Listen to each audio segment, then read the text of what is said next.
शुरुआत सबसे पहले बड़ी खबर से करेंगे, जहां भोपाल में संदिग्ध आतंकियों को लेकर एक बड़ा खुलासा हुआ है। बताया जा रहा है कि ये संदिग्ध आतंकी रायसेन के जंगलों में कैंप करते थे।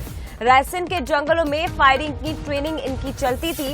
मंगलवार को एनआईए और एटीएस ने इस कार्रवाई को अंजाम देते हुए भोपाल से 10 और छिंदवाड़ा से 1 संदिग्ध आतंकी को गिरफ्तार किया था। बता दें, लेकिन बड़ा खुलासा इस मामले में हो रहा है कि ये संदिग्ध आतंकी रायसेन के जंगलों में जाते थे और यहां पर फायरिंग की ट्रेनिंग लेते थे।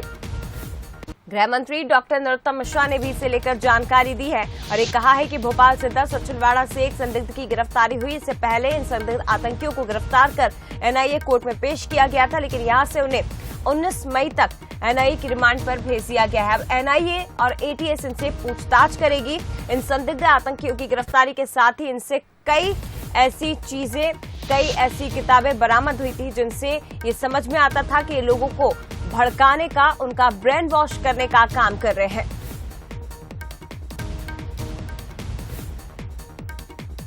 जो एचयूटी के लोग हैं उनको 19 तारीख तक का रिमांड पर लिया गया। 5 लोग हैदराबाद में गिरफ्तार किए गए। उनको लेकर के पुलिस पार्टी रवाना हो गई है भोपाल के लिए। वो 5 भी भोपाल आएंगे शीघ्र ही।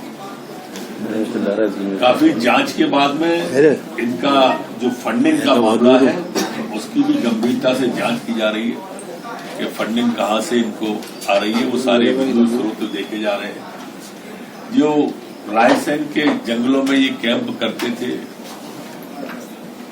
जो फायरिंग की ट्रेनिंग लेते थे, ये सब चीजें भी, इनका जो जंगल वारफेयर है, ये सब चीजें जांच में आ गई हैं और विस्तृत और गहरी जानकारी 19 तक इन सबसे की जाएगी।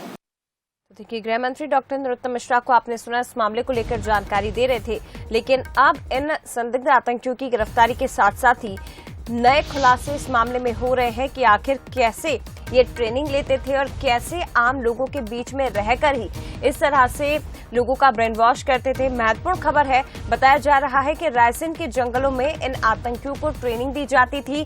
इनकी फायरिंग की ट्रेनिंग यहां पर हो रही थी और खास बात यह है कि जिन्हें गिरफ्तार किया गया है भोपाल और छिंदवाड़ा से, अलग अलग जगहों से, राजधानी भोपाल के अलग अलग इलाकों से इनकी गिरफ्तारी हुई है, छिंदवाड़ा से गिरफ्तारी हुई है। तो ऐसे में ये वो लोग हैं जो आपके और हमारे बीच में बेहद आम बनकर रहते थे। यानी कि इसमें जिम ट्रेनर भी शामिल है, इंजीनियर भी शामिल है, टीचर भी शामिल है। ये वो लोग हैं जो आम लोगों की तरह रहकर रोजगार करके, लेकिन काम इनका कुछ और ही चल रहा था। ट्रेनिंग ली जा रही थी, संदिग्ध आतंकी ब्रेन वॉश का काम कर रहे थे और ऐसे में जब इनके इनपुट्स मिले, लगातार इन पर निगरानी भी रखी जा रही थी, लगातार इन्हें ट्रेस किया जा रहा था, इनके फोन कॉल्स को ट्रेस किया जा रहा था और जब धीरे धीरे इनपुट्स मिलने लगे तो टीम ने फिर एक साथ छापा मारकर इनकी गिरफ्तारी की है। ये महत्वपूर्ण खबर है। एनआईए और एटीएस ने मिलकर भोपाल और छिंदवाड़ा, यहां से इन संदिग्ध आतंकियों को पकड़ा है। जानकारी हम लेंगे, सीधे रुक करते हैं। संवाददाता सूरज शर्मा हमारे साथ भोपाल से इस वक्त लाइव जुड़े हुए हैं। सूरज, महत्वपूर्ण जानकारी मिल रही है, रायसेन के जंगल में इनकी ट्रेनिंग होती थी और क्या कुछ खुलासे हुए हैं? देखिए, बहुत नए खुलासे भी हो रहे हैं। खासतौर से गंभीर बात यही नजर आ रही है कि किस तरीके से तमाम जो 10 लोगों को भोपाल से गिरफ्तार किया गया है, खासतौर से अलग अलग पेशा उनका था। खासतौर से कह सकते हैं एक टीचर था, एक जिम ट्रेनर था, एक टेक्नीशियन था, एक ऑटो ड्राइवर था। अलग अलग पेशे वाले जो 10 लोगों को गिरफ्तार किया है वो खासतौर से इसलिए इन लोगों के बीच रहते थे, जनता के बीच, ताकि उन्हें किसी प्रकार की किसी को लोग पर शंका ना हो कि आखिर इनका अलग अलग काम है तमाम लोगों का, इसलिए अलग अलग वर्ग के साथ कैसे घुल मिल सकते हैं। और सबसे बड़ी बात यही खुलकर सामने आ रही कि भोपाल से लगे हुए रायसेन के इलाके की बात करें तो जंगलों में ट्रेनिंग कैंप करते थे। देखिए, जिस तरीके से हमने देखा कई आतंकी गतिविधियां होती हैं तो खासतौर से जंगल के इलाकों में ट्रेनिंग उनकी चलती थी। वहां पर वो निशाने लगाने की फायरिंग करते थे, निशाना लगाने की प्रैक्टिस करते थे, भागने की प्रैक्टिस करते थे, दौड़ने की प्रैक्टिस करते थे और कैसे उनकी एक्सरसाइज करते हैं ताकि शारीरिक रूप से वो फिट रहें।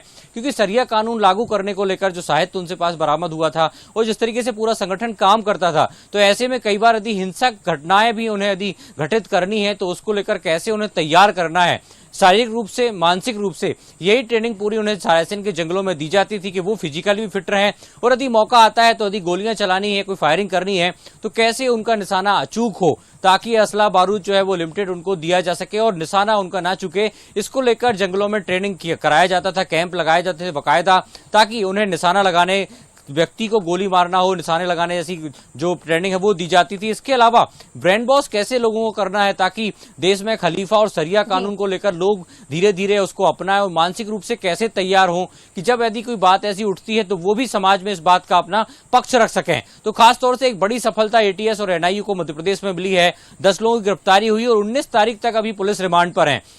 यानी माना जाए कि आने वाले समय में कई खुलासे उनसे और पूछताछ में होंगे, क्योंकि कई डिजिटल उपकरण उनके पास मिले हैं, पेन ड्राइव की बात हो, लैपटॉप की बात हो, साहित्य जो लिटरेचर है वो निश्चित तौर पर कई बड़े खुलासे जब इनसे पूछताछ होगी तो होंगे। और हो सकता है, संभावना है कि मध्य प्रदेश में या जहां भी इनके अलग अलग कुछ साथी और हों जो अभी तक एटीएस से छुपे हुए हैं, उनके बारे में भी जानकारी मिले। फिलहाल बहुत धन्यवाद आपका जानकारी साझा करने के लिए। तो ये महत्वपूर्ण खबर आपको बता दें कि कल दबिश देकर एनआईए और एटीएस की टीम ने HUT हिज़्ब उत तहरीर के इन संदिग्ध आतंकियों को गिरफ्तार किया है। फिलहाल इन्हें 10 दिन की रिमांड पर भेज दिया गया है और इनसे पूछताछ में बड़े खुलासे हो रहे हैं।